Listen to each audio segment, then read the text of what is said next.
आज है 12 अप्रैल। चलिए आज की करंट अफेयर पर बात कर लेते हैं। लेकिन उससे पहले जान लीजिए कि अगर आपको संडे को टेस्ट ज्वाइन करना है, क्योंकि हर संडे को वीकली टेस्ट होता है पूरी करंट अफेयर का, जो भी वीक में हमने पढ़ी होती है, तो आप टेलीग्राम ग्रुप को ज्वाइन कर लीजिए डिस्क्रिप्शन में से। इसके अलावा आपको वहाँ पर हर रोज़ की पीडीएफ भी मिल जाएगी। तो पहले प्रश्न पर आ जाते हैं। पहला प्रश्न कह रहा है कि हाल ही में जारी वर्ल्ड एंटी डोपिंग रिपोर्ट 2022 के संदर्भ में विचार करें तथा सत्य कथन का चुनाव करें। पहला है वर्ल्ड एंटी डोपिंग रिपोर्ट वाडा द्वारा जारी की जाती है। दूसरा है वाडा का गठन 1999 में अंतर्राष्ट्रीय ओलंपिक समिति द्वारा किया गया था। तीसरा है वाडा का 10 साल के वैश्विक अध्ययन में भारत नाबालिगों द्वारा डोपिंग इंटेक मामले में सबसे खराब देश है। और चौथा है भारत में डोपिंग एक दंडनीय अपराध है, इससे जेल भी हो सकती है। इसमें से ऑप्शन का चुनाव करना है। पहला कह रहा है केवल 1 और 2 सही है। दूसरा कह रहा है 1, 2 और 3 सही है। तीसरा कह रहा है उपर्युक्त सभी सही है। और चौथा कह रहा है 1, 2 और 4 सही है। तो इसका जो सही उत्तर है वो है ए, यानी कि केवल 1 और 2 सही है। तीसरा जो ऑप्शन है कि वाडा द्वारा 10 साल के वैश्विक अध्ययन में भारत नाबालिगों द्वारा डोपिंग इंटेक मामले में सबसे खराब देश है, ये ऑप्शन गलत है। क्योंकि इसमें 10 साल का जो अध्ययन किया गया है कि 10 साल में वैश्विक अध्ययन में जो सबसे ज़्यादा इंटेक लेते हैं डोपिंग के मामले में, वो रूस पहले नंबर पर है। ठीक है, इसके बाद में आता है इंडिया और इसके बाद में आता है चाइना। ठीक है, और अगली बात जो आती है कि भारत में डोपिंग एक दंडनीय अपराध है, इससे जेल भी हो सकती है, ये भी ऑप्शन गलत है। असल में अगर डोपिंग का दोषी कोई पाया जाता है तो उसको खेल में भागीदारी से रोक दिया जाएगा, इसके साथ ही कुछ समय का प्रतिबंध लगा दिया जाएगा। लेकिन अभी जेल या दंडनीय अपराध जैसी कोई स्थिति है नहीं। ये चाइना में लेकिन कर दिया गया है ऐसा। चाइना में ऐसा है, अगर डोपिंग का दोषी कोई पाया जाता है तो उसे जेल भी हो सकती है। देख लेते हैं आगे कि वाडा द्वारा 2024 में जारी 10 साल के अध्ययन के अनुसार नाबालिगों द्वारा डोपिंग करने संबंधी मामले में भारत रूस के बाद आता है तथा इसके बाद चीन का स्थान है। वाडा मतलब वर्ल्ड एंटी डोपिंग एजेंसी है। इसका हेड क्वार्टर मॉन्ट्रियल और यानी कनाडा में है। और जो एक और चीज़ देखिए कि भारत में डोपिंग मुक्त तरीके से खेल संपन्न कराने के लिए 2005 में नाडा की स्थापना की गई है। नाडा का मतलब है नेशनल एंटी डोपिंग एजेंसी। इसका हेडक्वार्टर नई दिल्ली में है। अगले प्रश्न पर आ जाते हैं। अगला प्रश्न कह रहा है कि हाल ही में आई खबरों के अनुसार ऑकस गठबंधन अपनी सदस्यता का विस्तार करने जा रहा है। इस संदर्भ में बताएं निम्न में से कौन सा देश वर्तमान में ऑकस का सदस्य नहीं है। ऑप्शन है संयुक्त राज्य अमेरिका, दूसरा है ऑस्ट्रेलिया, तीसरा है यूनाइटेड किंगडम और चौथा है इजराइल। तो इसका जो सही उत्तर है वो है डी, यानी कि इजराइल। देख लीजिए, देखो देखो ये है वर्ल्ड मैप, इसमें ये है इंडिया। ठीक है, ये है इंडिया। आप जो सामान्य मैप देखते हैं उसमें क्या होता है कि यूरोप को केंद्र में रखा जाता है, यानी यूरोप बीच में होता है और इसके अलावा मेडिटेरियन सी बीच में होता है। ठीक है, लेकिन ये जो मैप है इसमें पैसिफिक ओशियन को बीच में रखा गया है, ये दिखाने के लिए कि देखो ये रूस है। ठीक है, इस रूस को और ये जो क्षेत्र है ये वाला यानी कि चाइना को काउंटर करने के लिए ये ऑकस का गठबंधन किया गया था। यानी इंडो पैसिफिक रीजन में शक्ति संतुलित करने के लिए ऑकस का गठन किया गया है। ठीक है, आगे देखिए कि इस गठबंधन का गठन 2021 में इंडो पैसिफिक क्षेत्र में चीन के प्रभाव का मुकाबला करने के लिए किया गया था।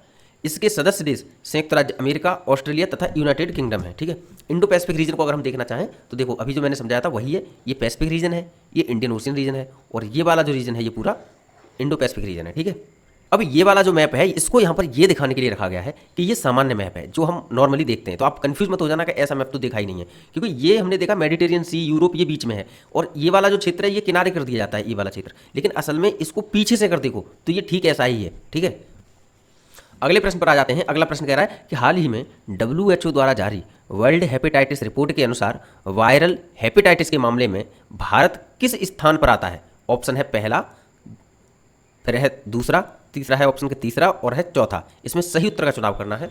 तो इसका जो सही उत्तर है वो है बी, यानी कि दूसरा।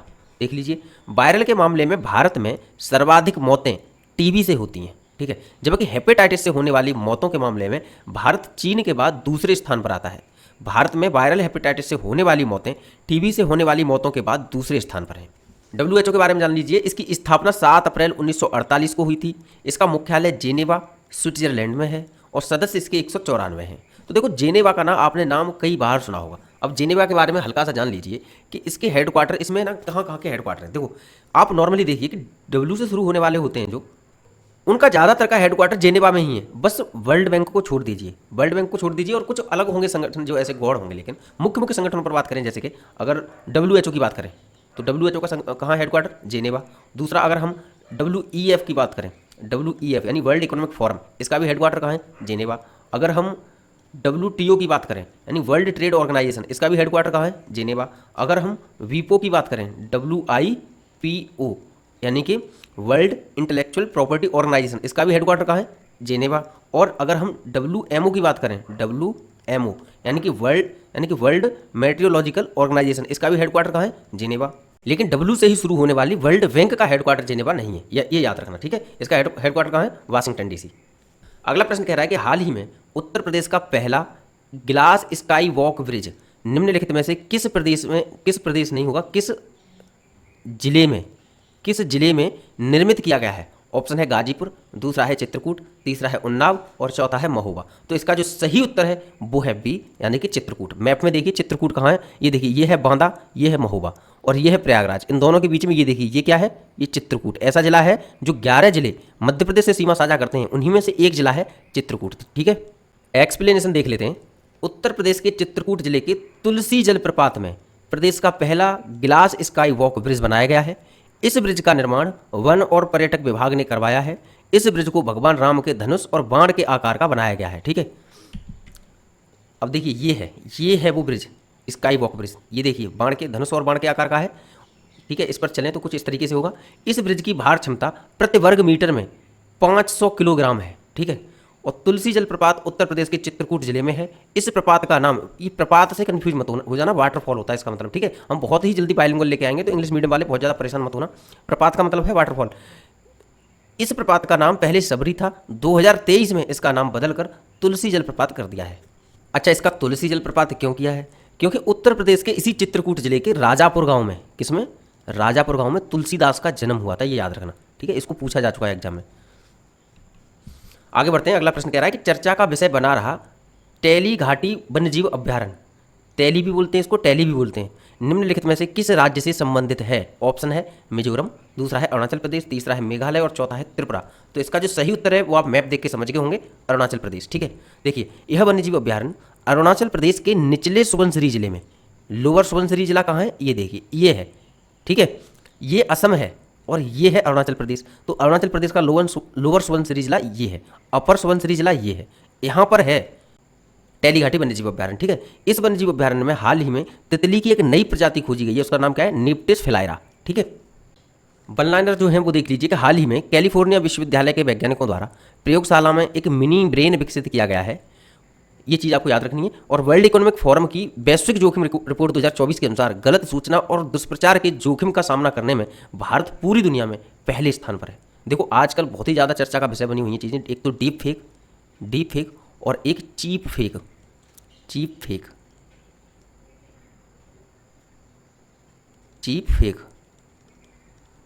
इसको शैलो फेक भी कहते हैं, क्या बोलते हैं इसको? Shallow fake. ये आपने अगर नाम सुने होंगे आजकल, क्या आपको इनके बारे में जानकारी है? अगर आपको इनके बारे में जानकारी नहीं है, आप बताइए, आप PCS की RO समीक्षा अधिकारी की तैयारी करने वाले छात्र हैं, अगर आपको इनके बारे में सही से जानकारी नहीं है तो क्या आप इमेजिन कर सकते हैं कि सामान्य लोगों को इसकी जानकारी होगी? और अगर आपको इनकी जानकारी नहीं होगी तो किसको जानकारी होगी? सोचने वाली बात है या नहीं? वैसे मैं जानता हूँ, जब कोई टफ चीज़ पूछने का प्रयास करता हूँ तो कोई आंसर नहीं देता, लेकिन फिर भी अगर डीप फेक और चीप फेक यानी शैलो फेक के बीच में अगर आप में से कोई यंत्र बता सकता है तो कमेंट सेक्शन में बताएं। जिसका उत्तर बहुत ही ज़्यादा सटीक होगा उसके उत्तर को मैं पिन भी कर दूंगा। और उसके बाद में डीप फेक और चीप फेक पर या तो हम कोई सेपरेट एक वीडियो लेके आएंगे या फिर किसी अन्य क्लास में हम इसको अच्छे से डिस्क्राइब कर देंगे, जिस दिन कुछ अन्य चीज़ें नहीं होंगी डिस्क्राइब करने के लिए।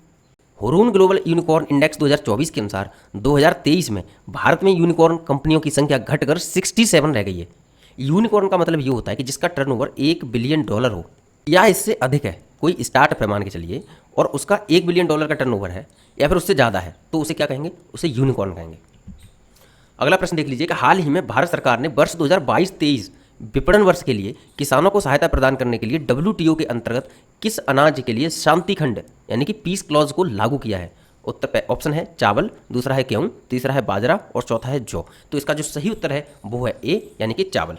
देखो, मामला क्या है कि इंडिया जो एक्सपोर्ट करता है ना अपने अनाजों को, तो उसके एक्सपोर्ट को लेकर के हमेशा ये सवाल उठाए जाते रहे हैं कि भारत सब्सिडाइज करके जो भारत के अनाज हैं उनको सस्ता कर देता है और इसलिए भारत के अनाज इंटरनेशनल मार्केट में ज़्यादा पकड़ बना रहे हैं, अन्य अनाजों को हटा रहे हैं। यानी कि अन्य देश इस कंपटीशन में पीछे रह रहे हैं भारत से, भारत इस कंपटीशन में आगे निकल रहा है। और इस चीज़ का बार बार भारत पर आरोप लगाया जाता रहा है विकसित देशों के द्वारा कि भारत अवैध रूप से अपने यहाँ के किसानों को सब्सिडाइज कर रहा है। विकसित देश ये कह रहे हैं कि भारत जो पीडीएस के माध्यम से यानी कि पब्लिक डिस्ट्रीब्यूशन सिस्टम के लिए वो अनाज खरीदता है ना सब्सिडी पर, वो अनाज वो एक्सपोर्ट कर देता है इंटरनेशनल मार्केट में। इन देशों ने जो भारत पर आरोप लगाए वो रुपये के आधार पर सब्सिडी को निकाल के ये कहा, अमेरिका ने ये कहा कि भारत अपने किसानों को 94% की सब्सिडी दे रहा है, जबकि भारत ने इसी का हिसाब जब लगाया तो भारत ने यही हिसाब 15% की सब्सिडी का निकाला, क्योंकि भारत ने जो गणना की थी वो डॉलर के आधार पर की थी और अमेरिका ने रुपये के आधार पर की थी। अब इनका असल में फ़र्क क्या पड़ता है वो समझ लीजिए कि देखो इंटरनेशनल मार्केट में ना करेंसी का कितना बड़ा रोल होता है, एक बार इसको देख लीजिए। ठीक है, याद करो एक समय था जब इंडियन रुपी डॉलर की अपेक्षाकृत 60, 65 या 70 रुपये के अप्रॉक्स रहता था। 70 रुपये तो ठीक एक साल पहले चलता था, लेकिन अब जो स्थिति पहुंच गई है वो क्या पहुंच गई है कि 86 रुपये में $1 मिलता है। इससे हमें बहुत सारे क्षेत्रों में नुकसान हुआ है, लेकिन एक्सपोर्ट के मामले में इससे हमें फ़ायदा होता है। वो कैसे, एक बार देख लीजिए सही से।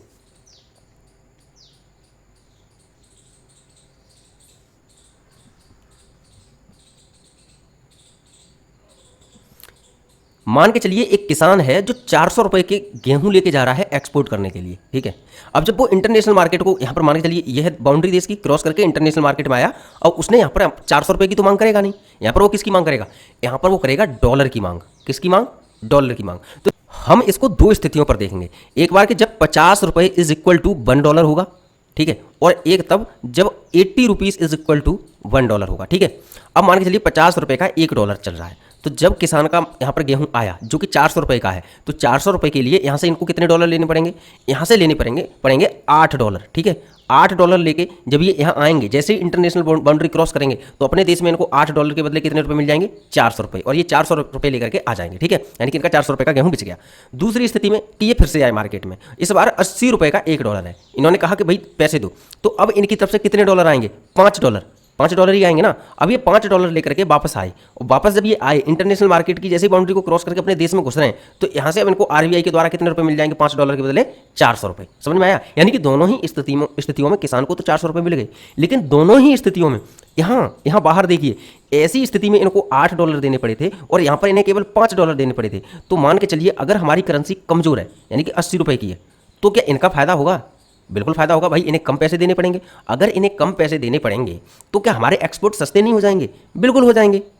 तो भारत जो हिसाब लगाता है वो डॉलर के आधार पर लगाता है, क्योंकि डॉलर मजबूत है, रुपया तो गिरता जा रहा है। लेकिन अमेरिका किसके आधार पर लगाता है, वो लगाता है रुपए के आधार पर, कि देखो तो आपने इतने रुपए की सब्सिडी दे दी, लेकिन हम हमेशा डॉलर के आधार पर लगाते हैं। कि अब एक बार देख लेते हैं, देखो थाईलैंड के अनुसार भारत पब्लिक डिस्ट्रीब्यूशन सिस्टम के लिए सब्सिडी पर अनाज खरीदता है और उसे एक्सपोर्ट कर देता है, जो विश्व व्यापार नियमों के खिलाफ है। थाईलैंड के इन आरोपों को अमेरिका, कनाडा और ऑस्ट्रेलिया समेत कई देशों ने भी समर्थन दिया है। अब नीचे वाले पॉइंट को समझने से पहले एक बार ना जो WTO की सब्सिडी होती है ना उनको एक बार समझ लीजिए। इनके तहत क्या होता है कि 3 बॉक्स होते हैं, एक होता है ग्रीन बॉक्स सब्सिडी, क्या होता है, ग्रीन बॉक्स सब्सिडी, एक होता है अंबर बॉक्स सब्सिडी, और एक क्या होता है रेड बॉक्स सब्सिडी। ये पता है कैसी होती हैं, ये ठीक ट्रैफिक की लाइट की तरह होती हैं। एक होती है ग्रीन लाइट, और एक जो येलो कलर की आपको दिखाई देती है असल में वो नारंगी कलर की होती है, उसे अंबर लाइट बोलते हैं, और एक होती है रेड लाइट। इसका मतलब क्या है, ग्रीन लाइट का मतलब ये होता है कि गाड़ी एकदम से लेके चले जाओ, कोई इशू नहीं है, रुकावट नहीं है। ठीक है, यानी कि ग्रीन बॉक्स सब्सिडी में जो सब्सिडी होंगी वो दे सकता है, कितनी भी दे सकता है कोई भी देश। लेकिन अंबर बॉक्स सब्सिडी में क्या होता है कि धीरे धीरे करके गाड़ी चलाओ, या रुकावट है या फिर खतरा हो सकता है। ठीक है, इसी तरीके का तो है। तो अंबर बॉक्स सब्सिडी में जो इधर होता है उसमें क्या होता है कि एक सीमा होती है कि आप इतनी सीमा तक तो सब्सिडी दे सकते हैं, उससे ऊपर नहीं दे सकते। रेड बॉक्स सब्सिडी का मतलब ये होता है कि उन स्पेसिफिक प्रोडक्ट्स पर आप सब्सिडी दे ही नहीं सकते। ठीक है, तो ये जो बात चल रही है ये अंबर बॉक्स सब्सिडी की बात चल रही है, समझ में आया। इस नियम के तहत, यानी अंबर बॉक्स सब्सिडी में सीमा होती है, ये पता है, हाँ। तो इस नियम के तहत, इसके लिए बता रहा है, इस नियम के तहत कोई भी देश अपने यहाँ के कुल उत्पादन का 10% ही सब्सिडी के रूप में दे सकता है, और विकासशील देशों के लिए 10% है और विकसित देशों के लिए 5% है। लेकिन भारत जो है इसका उल्लंघन करके कितने % दे देता है, 12% तक सब्सिडी दे देता है। इस वजह से अंतर्राष्ट्रीय बाजार में भारत का अनाज कम कीमत में उपलब्ध है, जिससे थाईलैंड, अमेरिका आदि विश्व के किसानों को नुकसान हो रहा है। अब ये चीज़ कि भारत ने शांति खंड यानी कि पीस क्लॉज को लागू किया है, ये क्या चीज़ है ये थोड़ी सी समझ लीजिए। कि देखो 2013 में बाली में बैठक हुई थी, ठीक है, WTO की बाली में बैठक हुई थी। बाली यानी कि इंडोनेशिया का शहर है बाली, आपको पता ही होगा। ठीक है, तो बाली में हुई थी बैठक 2013 में।